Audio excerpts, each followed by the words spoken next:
enu ila lego iringo dale leg mongo mako present semen mabere bien kainero ngom nyeto ni zo ngom lwenye tie afande wa 40 muteka timu orumu kadario ade lwenye ai kisasa mpaka ipone kasta mwama emisi nongano wangu ni ya government mwapa Museveni kutika kuwako Uganda mabere Wikwir madit pilembe ba tarea sita pi oru elifu ario kupirawi angwen ubedu kwiru losh man kweru ma kaya mi Uganda otimo pikelu kush bedu ber man dekiri ingom mi Uganda ma kwir ne madit pingom Uganda zo utimere ko di Bugweri district. Peace Ushaki Alfred Jawok West Nile TV LEMB ANGEYA Fuash iri ingat neno LEMB ANGEYA kudogalurman kawani nina LEMB ANGEYA makere ikum tengene paponjiri jub tiye kadao ikum juru nyodu pe adwogi marash pawiya modaro klasi abero isama gitimo penjimigi pian kare mapol gibe miongo kare moromo ni awia migi ni bedu isukuru mugam uketu awia ma eno gishako somo ingei kare malash manango somo ushako kodung lembe ni uwok ni lobre kod adwogi munyutunia adu elifu ario kupirarawi adek okomoringa Christine ushoko lembe masao Ikare mi wadu penji pawia mo klase abero magitimo i oru elifu ario kupirawi adek ngati mu beneno witeng ponjiri i adora madit mir arua uwasho lembe ma eno utie spi jurnyodu ma udiengo per awia migi man mukende utie kupar marash kan udok i kumsomo pawia kadi ya lembe mukende matindo tindo de utie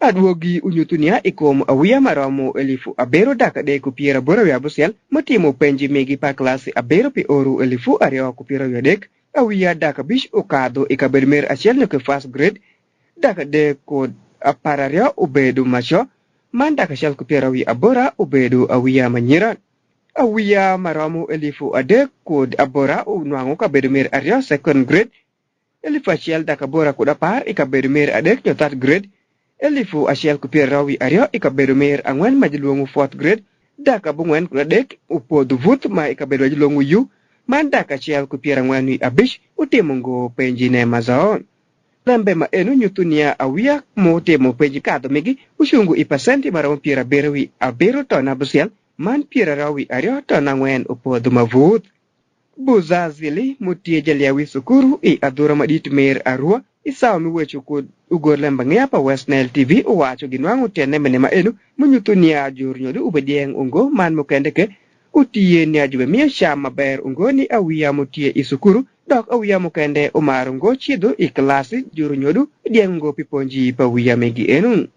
Many of our schools in the public primary schools have no feeding. There is no school feeding program in place apart from our public primary school where you have a mandatory lunch for all the learners and breakfast for all the learners. But the rest of the schools, there is no feeding in school.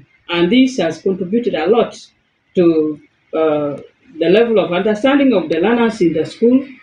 The second factor is also the aspect of high rate of absenteeism of our learners.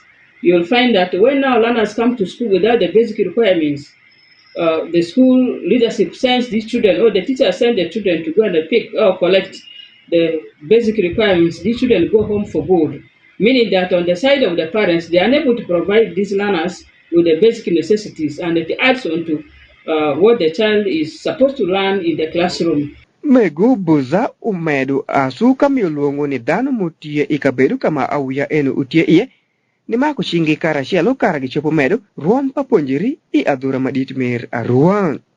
With all these challenges or gaps that I've mentioned, if we can join hands together with the parents, with the teachers, even in the schools, the teachers, they have their issues.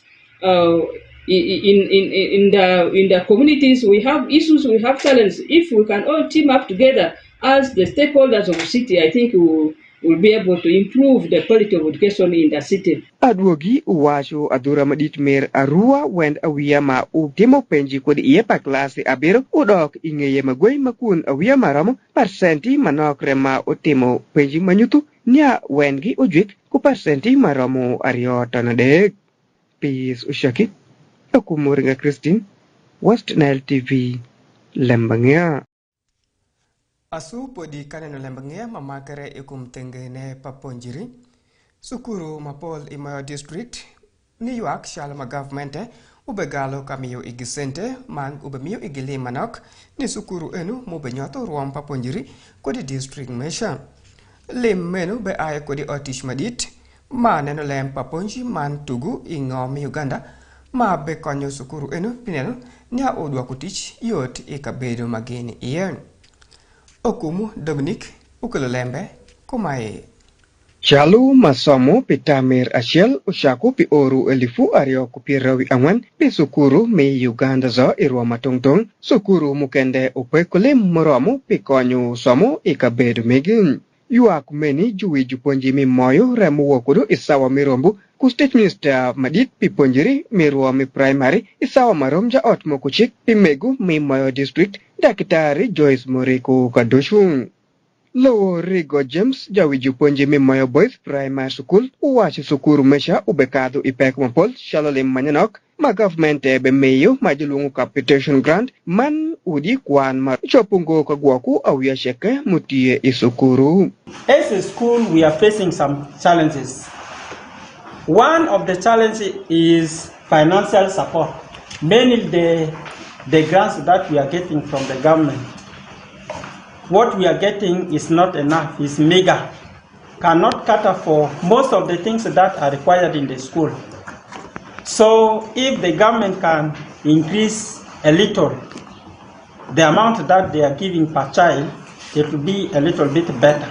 Akuku Robert jawi juponji isukuru mi Father Bilbao Memorial wacho galo pa miyo igilim enu utie kuramanja magam diyoge ni miyo yom ni awiya map nangu podi kara mi miyo yom uromungo kara gishopo guwako lim mukende pita manyen. It has been a culture since in then. Normally when schools are opening, the schools normally open as usual. But bear in mind that as administrator, whenever you are beginning to open, there should be a reserve. Mali Michael Janenwi Ponjiri district nyo DEO mimoyo uwashu anda sawamoku lim enu begalo man eshikrenia lim cheke bimondo Sean Karatish pasukuru shopu wotumaber.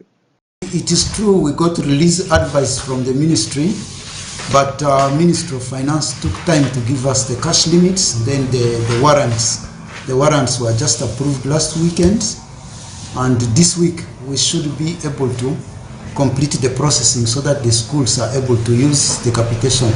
Megu Dakitari Joyce Moriko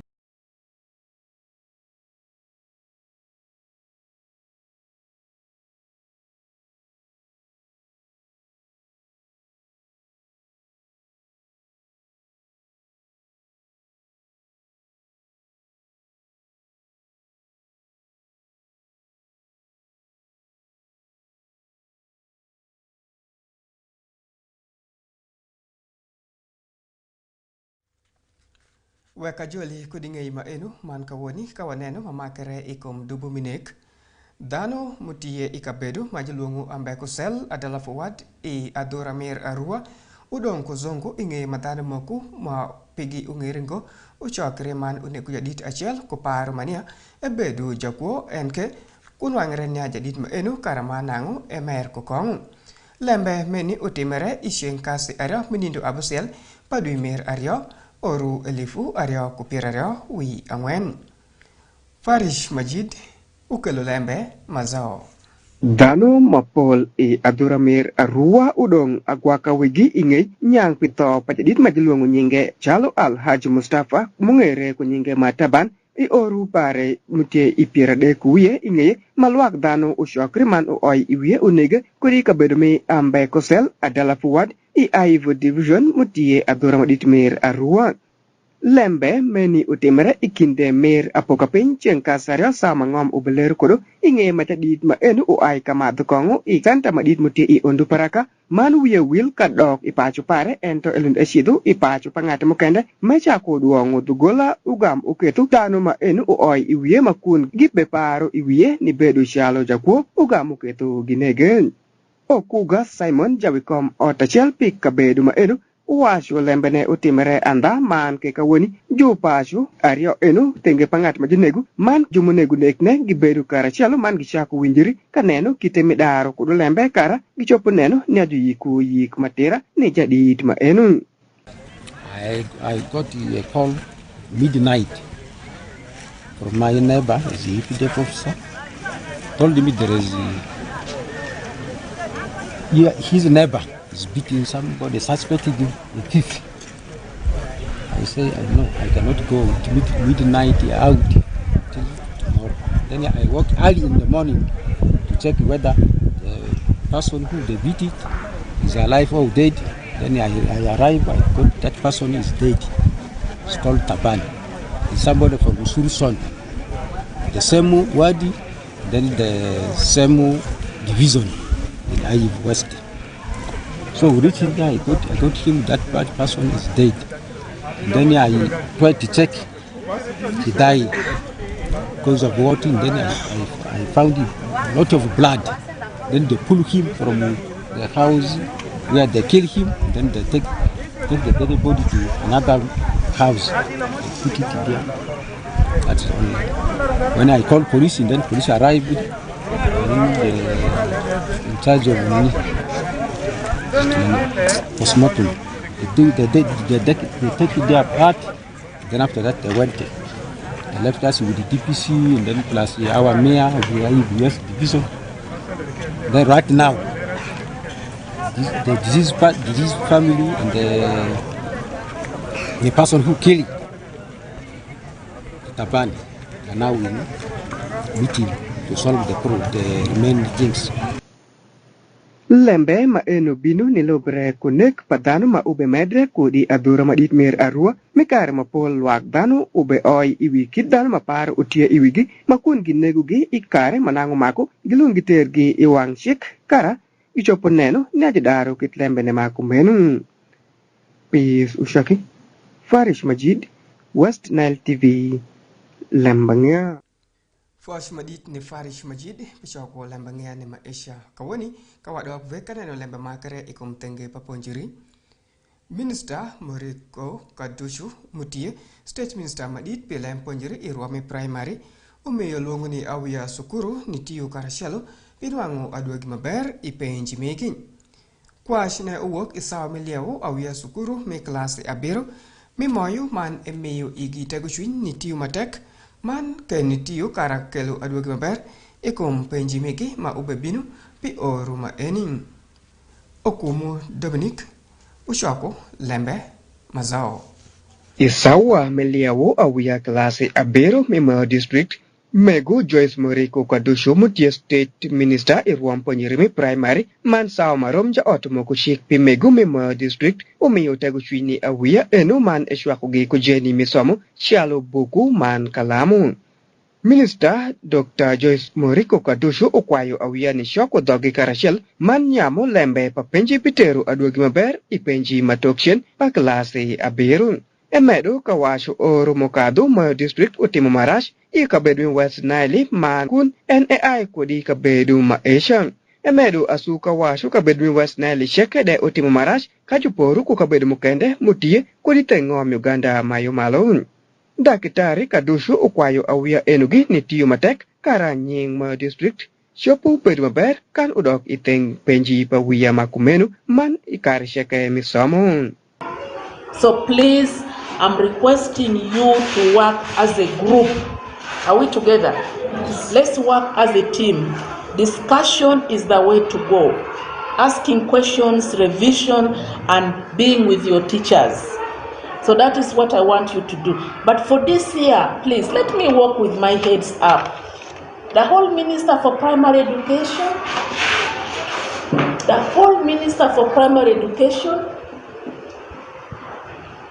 having the worst performance from her district, the district where she studied, it's a shame. Akuku Robert Jawi Juponji Isukuru Mifata Bilbao Memorial Uwashu Nwangi Shoputi Maber Kanwangu District Ushuaku Nyo Uyu Paru Megi Mishaku Woko Awia Kavutu Isukuru pitundu makun ewasho gimeto gam ko di bank minister ikum lembene ma enu.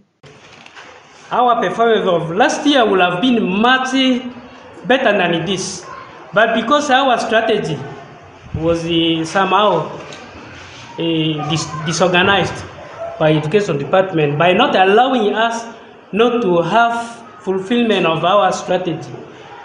Our last strategy we engaged in was having a mini boarding section where we shall draw all the learners to come and be with us in the school for about a week or two. Lowo Rigo James jawi juponji isukuro me mayo boys ufayo minister peshwa ko samo pawia me washu menu bikonyo samo pawia eno pekare malashman ekwayo juru nyodu ni timu bende marom. First of all, the support you have given for the candidates is very important because the books that you have given for them is one of the things that is affecting them when it comes to the area of scholastic material. And with the support you have given, I think the parents will take off from there. Mayo district ipenji pawia klase abero I oro mokado oro elifu area kupira rawi adek utimo marash mawia marama pirangwanwi angwen kende mokado matar nyo ubedu ikabedu mi first grade uketu minister Dr. Morik Kojois Kadushu uwo kuyik miliewu ui awia klase abero mi district enu. Peace Ushaki Okumu Dominic West Nile TV LEMB ANGEYA. Kadong matok sien pidar LEMB ANGEYA ide sieng matin eni. Dano mapol usyokere I adura madit mer arua isa mikwir madit majalongo tare ya sita. Lembe usyoko dano ni ay kodi gongo mutie jirani ku Uganda karasialo ku joro telang. Osuta Yusuf ukelu lembe kumae. Chalu makaya Uganda ubedu ku Fuashman kwir madit meki majalongo tare ya sita mabeti mere ku bang oru dano machalo jokuloka jordini ushungu biai manjo mokende ushokri karshelo pikwiru ninduma enu koge. Honorable Victor Lomori Vidal jawang jaraweshu pakasul madit mer adrua ufoyo kaya pa NRA pikwir menu man kelu bedu agonya muketu arado mapol umondo itala ingom Uganda. But whatever you did on this day gave birth to young leaders like us. Because right now when you go to councils, almost 99% of our council is NRM. Honorable Alfred Okuonzi jawikom Otabishmer Arua District uwashu kushmanok ikabedu megi utie petongtong mitek nyo mikaka padano maenu. Enke jadit Okuonzi ukwayo ugwokush niyabu wangi shalo madano mapol utie kuparo mimako juwadge nilobre ko yer madit mubebino pi oru elifu ario kupirawi abusel ingom Uganda. I want to call upon you. The insecurity we have now are in these forms. One, we hate ourselves. There's no love amongst ourselves. There's sectarianism. Even when politics are coming, some of us are busy planning and scheming to arrest some of us. Lieutenant Colonel Nathan Bainomogisha mutie komanda madit namba angwen 0 abungwen brigade uwashu etie kakare ni danme West Nile pien gitiu matek mupe olu iluinyo ikum adui mutimare ikare makado man kawoni bende. There is a need to celebrate the heroic contribution of people's West Nile in consolidating the gains of revolutionary struggle, especially the sacrifices and the support people gave during the fight against the counter-revolutionary forces such as Juma Ors, West Nile Bank Front 1 and 2, Bamuze Group, Rhodes Resistance Army, now ADF based in Eastern DRC, Congo. Asante sana for your support. Jadi Charles Ishagor mubedu welomer awara man utie RCC ya Resident City Commissioner per adura madit mer arua ukwayo dano mi West Nile nitiyo maber kukush Uganda chalo yore mishwa kuyopa government ma wikinde utie PDM kara gishopo nuangu adwe gamber man elongu tiyo kukush menu pi di yu kara shalo awia mutie mer oshol. Parishes were used as an epicenter for socio-economic development. And I would like to assure you listening here PDM is here to stay. Every financial year, government is going to release 100 million to the parishes or to the wards. We must prepare ourselves to say bye-bye to poverty. Queer mitarea sita bebedu kubang oruma etimere inindu abusel paduimer arion. Pis Ushaki, Osuta Yusuf, West Nile TV, LEMB ANGEYA.